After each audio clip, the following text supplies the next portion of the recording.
Teacher Aditya sir. आज हम लोग जीएसटी का थर्ड क्लास देखेंगे और थर्ड क्लास में जो स्टार्ट कर रहे हैं हम वो टाइप्स ऑफ जीएसटी अर्थात जीएसटी के प्रकार। तो जीएसटी के जो प्रकार हैं वो पहला जो है वो सीजीएसटी। क्या होता है पहला? सीजीएसटी। सीजीएसटी का पूरा नाम होता है central goods and service tax. Second है एसजीएसटी। एसजीएसटी का पूरा नाम state goods and service tax. Third है यूटीजीएसटी। यूटीजीएसटी का पूरा नाम union territory goods and service tax. Fourth है आईजीएसटी। आईजीएसटी का पूरा नाम integrated goods and service tax. तो जीएसटी के कितने प्रकार हो गए? चार। पहला CGST, second SGST, third UTGST, fourth IGST. तो अब देखिए कहाँ पे सीजीएसटी, कहाँ पे एसजीएसटी, यूटीजीएसटी, आईजीएसटी लगता है उसको समझेंगे। देखिए अगर सप्लाई इंटर स्टेट होगा तो वहां पे लगेगा आईजीएसटी। ध्यान समझिएगा इंटर स्टेट क्या होता है, अभी हम लोग कुछ देर बाद समझेंगे। सप्लाई इंटर स्टेट होगा तो क्या लगेगा? आईजीएसटी। अगर सप्लाई इंट्रा स्टेट हो, इंट्रा स्टेट अगर होगा तो वहां पे लगेगा सीजीएसटी और एसजीएसटी। इंट्रा स्टेट क्या होता है, इंटर स्टेट क्या होता है, इंट्रा स्टेट क्या होता है वो हम लोग कुछ देर बाद समझेंगे।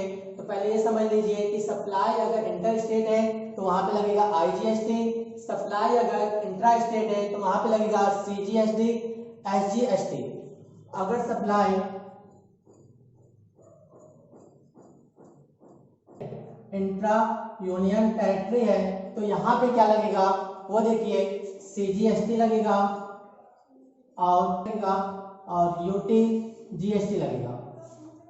तो फिर से समझिएगा, सप्लाई अगर इंटर स्टेट है तो आईजीएसटी, सप्लाई इंट्रा स्टेट है तो सीजीएसटी, एसजीएसटी, और सप्लाई अगर आईयूटी मतलब क्या हो गया, इसका मतलब बताया था आप लोग को, इंट्रा यूनियन टेरिटरी है तो क्या लगेगा? सीजीएसटी और यूटीजीएसटी लगेगा। अब हमें ये समझना है कि इंटर स्टेट क्या होता है और इंट्रा स्टेट क्या होता है। तो आइए समझते हैं। देखिए ये देखेंगे हम लोग सप्लायर कहाँ का है और प्लेस ऑफ सप्लाई कहाँ हो रहा है। ध्यान समझिएगा, सप्लायर कहाँ का है और प्लेस ऑफ सप्लाई कहाँ पे हो रहा है। इसी के हिसाब से हम लोग ये डिस्कस करेंगे कि इंट्रा स्टेट क्या होता है, इंटर स्टेट क्या होता है। तो देखिए पहला एग्जांपल, अगर हम मान लें कि जो व्यापारी है, सेलर है, वो यूपी का है और गुड्स जो सेल कर रहा है वो यूपी में ही सेल कर रहा है, सेल करने वाला भी यूपी का है और जहां पे सप्लाई कर रहा है वो भी कहाँ है? यूपी का है। तो दोनों अगर सेम स्टेट में है तो वहां पे लगता है, उसको हम लोग कहते हैं इंट्रा। अगर सेम स्टेट होगा तो क्या होगा बताइए? इंट्रा। और इंट्रा में क्या लगता है? सीजीएसटी और एसजीएसटी। इंट्रा में क्या लगेगा? सीजीएसटी और एसजीएसटी। तो पहला एग्जांपल क्लियर हो गया। अगर सेम स्टेट में हम लोग गुड्स बेचते हैं अर्थात सप्लायर भी यूपी का है और प्लेस ऑफ सप्लाई भी यूपी में ही हो रहा है तो उसको हम लोग बोलते हैं इंट्रा। और इंट्रा में क्या लगता है? सीजीएसटी और एसजीएसटी। अब सेकंड एग्जांपल देखिए, अगर व्यापारी जो है वो दिल्ली का है, व्यापारी दिल्ली का है और प्लेस ऑफ सप्लाई यूपी में हो रहा है। ध्यान समझिएगा सेकंड एग्जांपल, अगर सप्लायर कहाँ का है? दिल्ली का है और जो सप्लाई कर रहा है अर्थात प्लेस ऑफ सप्लाई वो कहाँ पे है? यूपी में। तो दोनों क्या है? अलग अलग जगह पे है तो वहां पे होगा इंटर स्टेट, उसको हम लोग बोलेंगे इंटर स्टेट। और इंटर स्टेट में लगेगा आईजीएसटी। अभी हम समझाए थे आप लोग को कि जब भी इंटर स्टेट होगा तो वहां पे लगेगा आईजीएसटी। थर्ड एग्जांपल समझिए, अगर सेलर दिल्ली का है और गुड्स सप्लाई भी दिल्ली में ही कर रहा है तो बताइए दोनों का दोनों क्या हो गया? सेम स्टेट हो गया, सेम स्टेट होगा तो उसको हम लोग बोलेंगे इंट्रा, और इंट्रा में क्या लग जाएगा CGST और SGST। सप्लायर जो है वो चंडीगढ़ का है और प्लेस ऑफ सप्लाई भी कहाँ पे है, चंडीगढ़। ध्यान समझिएगा, सप्लायर कहाँ का है, चंडीगढ़ का, और प्लेस ऑफ सप्लाई हम लोग कहाँ करते हैं, चंडीगढ़। तो चंडीगढ़ जो है वो एक यूनियन टेरिटरी है, चंडीगढ़ एक यूनियन टेरिटरी है, तो वहां पे क्या लगेगा, intra union territory, intra union territory और यूटी GST। तो इतनी बातें क्लियर हो गया कि इंट्रा कब होता है, इंटर कब होता है। इंट्रा तब होगा जब सेम स्टेट होगा, और इंटर कब होगा जब अलग अलग स्टेट होगा। ठीक है, इस तरह से चारों एग्जांपल के थ्रू आपको GST के टाइप समझ में आ गया कि CGST कहाँ लगता है, SGST कहाँ पे, UT GST कहाँ पे लगता है, IGST कहाँ पे लगता है। अब हम लोग इसका नेक्स्ट पार्ट देखेंगे, ITC क्या होता है। अगला टॉपिक क्या है, ITC का पूरा नाम है इनपुट टैक्स क्रेडिट। इसमें 3 वर्ड आ रहा है, एक इनपुट आ रहा है, फिर टैक्स आ रहा है और क्रेडिट। तो समझते हैं पहले इनपुट क्या होता है, फिर टैक्स समझेंगे क्या होता है, फिर क्रेडिट। तो इनपुट का मतलब क्या होता है कि जब भी प्रोडक्ट अपने यहाँ बनाते हैं तो उसको हम लोग क्या कहते हैं, आउटपुट, और उस आउटपुट को तैयार करने के लिए जो भी हम रॉ मटेरियल यूज करते हैं उसी को हम लोग कहते हैं इनपुट। सेकेंड उसमें वर्ड आता है टैक्स। टैक्स का मतलब क्या है कि जब भी हम रॉ मटेरियल खरीदते हैं तो उस पर हम उस इनपुट पर जो टैक्स देते हैं। थर्ड पॉइंट है उसका क्रेडिट। इस इनपुट के ऊपर हम ऑलरेडी टैक्स दे चुके होते हैं और हम ये चाहते हैं कि उस टैक्स को आप एज ए क्रेडिट यूज करें। इस क्रेडिट को, इसे क्रेडिट इसलिए कहते हैं क्योंकि जब आपकी फाइनल आउटपुट लायबिलिटी आएगी तो उस समय इनपुट टैक्स को यूज किया जाएगा, इसलिए इसे बोला जाता है इनपुट टैक्स क्रेडिट। आइए इसको एक एग्जांपल के थ्रू हम लोग समझते हैं। मान लेते हैं कि AK लिमिटेड एक मैन्युफैक्चरिंग कंपनी है। AK लिमिटेड जो है एक मैन्युफैक्चरिंग कंपनी है और वो क्या बनाती है, कार। अब ध्यान समझिएगा, जब भी कार बनाती है तो इसके लिए हमें क्या क्या जरूरत पड़ेगा वो समझेंगे। तो सबसे पहले तो हमें क्या जरूरत पड़ेगा, गुड्स की जरूरत पड़ेगा।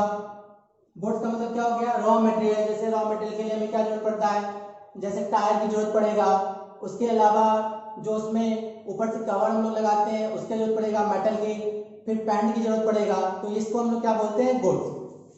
इसके अलावा कुछ कैपिटल गुड्स की भी जरूरत पड़ेगी। कैपिटल गुड्स का मतलब क्या होता है कि जब कार को बनाने के लिए हमें कुछ मशीनरी आइटम की जरूरत पड़ेगी जिसकी मदद से हम क्या कर सकते हैं, कार का ढांचा तैयार कर सकते हैं। और थर्ड पे हमें कुछ सर्विस की भी जरूरत पड़ेगी।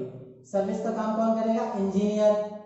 ध्यान समझिए, गुड्स में क्या क्या आ गया, जैसे रॉ मटेरियल हो गया हमारा।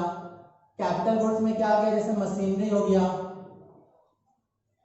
और सर्विस में इंजीनियर की आवश्यकता होगी।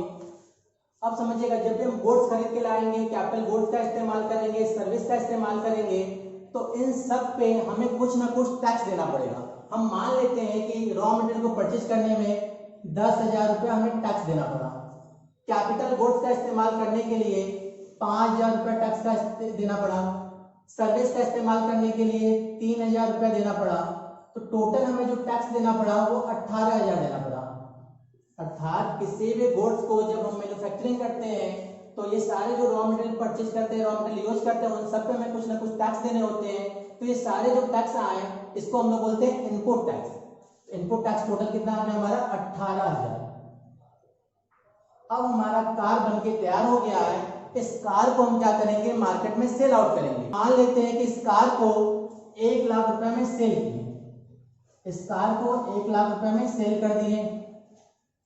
और आपको पता है कि कार पे जो GST का रेट लगता है वो 28% लगता है। तो 1 लाख का 28% GST अगर हम निकालेंगे इसका 28%, तो 1 लाख का 28% हो जाएगा 28,000। ये जो 28,000 आया इसको बोलेंगे आउटपुट टैक्स। ये जो 18,000 था उसको क्या बोलेंगे, इनपुट टैक्स। और जो 28,000 आया इसको बोलेंगे हम लोग आउटपुट टैक्स। तो हम क्या किए, कस्टमर से 28,000 रुपये GST कलेक्ट किए हैं जो हमें गवर्नमेंट को जमा करना है। लेकिन जब हम रॉ मटेरियल यूज कर रहे थे तो रॉ मटेरियल को यूज करते समय यहाँ पे हम देखिए 18,000 ऑलरेडी गवर्नमेंट को 18,000 हम ऑलरेडी दे चुके हैं। तो तो अब हमें गवर्नमेंट को 28,000 नहीं देना होगा, बल्कि 18,000 हम लोग लेस कर देंगे। जो 18,000 लेस करेंगे इसी को बोलते हैं आईटीसी। आईटीसी मतलब इनपुट टैक्स क्रेडिट। तो अब जो आएगा 28,000 में से 18,000 माइनस करेंगे तो 10,000 जो आएगा इसी को हम लोग बोलेंगे नेट टैक्स लायबिलिटी, जो हमें गवर्नमेंट को जमा करना पड़ेगा। इस तरीके से आपको इनपुट टैक्स क्रेडिट समझ में आ गया होगा। आज हम लोग क्या क्या सीखे? Types of GST. 4 तरह के जीएसटी होते हैं, CGST, SGST, UT GST, IGST. उसके बाद हम आपको बताएं कि इंटर स्टेट क्या होता है, इंट्रा स्टेट क्या होता है। उसके बाद हम लोग क्या डिस्कस किए हैं? आईटीसी। ठीक है, तो आज की क्लास अब यहीं पे समाप्त करते हैं। इसके आगे का क्लास हम लोग नेक्स्ट क्लास में देखेंगे। Thank you.